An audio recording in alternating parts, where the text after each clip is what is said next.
everyone. Today I'd like to share about giving God control.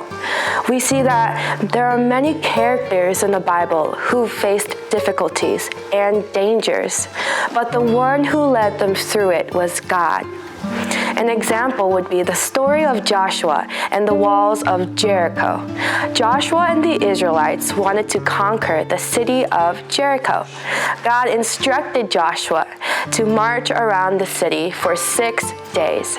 And on the seventh day, they would have to shout and blow their trumpets. When they did, immediately the walls collapsed, and the Israelites were able to capture the city.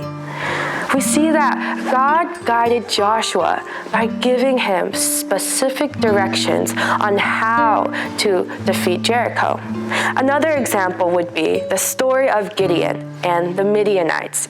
Gideon was chosen by God to lead the Israelites against the Midianites' army.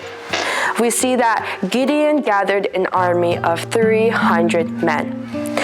Despite it being already a small amount compared to the Midianites, God instructed Gideon to reduce his army size. This was to show that victory would come through God's strength and not the people's strength. Joshua 1:9 says, "Have I not commanded you? Be strong and courageous. Do not be frightened and do not be dismayed, for the Lord your God is wherever you go." Sometimes we just can't hold on to some things. We fail God and we turn away from Him many times. There will be, no matter what happens, whatever you feel or what you've done, we need to understand that God is forgiving and God's mercy is bigger. So don't be afraid or scared to trust in Him. Don't be afraid to tell Him how you're doing, because God knows what is best for you.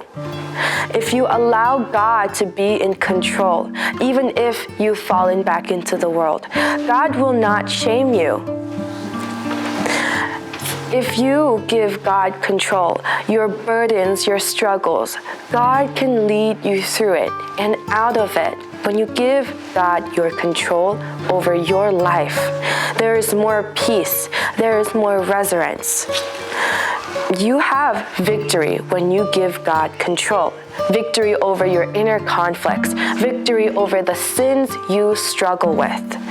You can win your battles when you allow God to be in control over it. This is what I want to encourage you all today. May God bless you.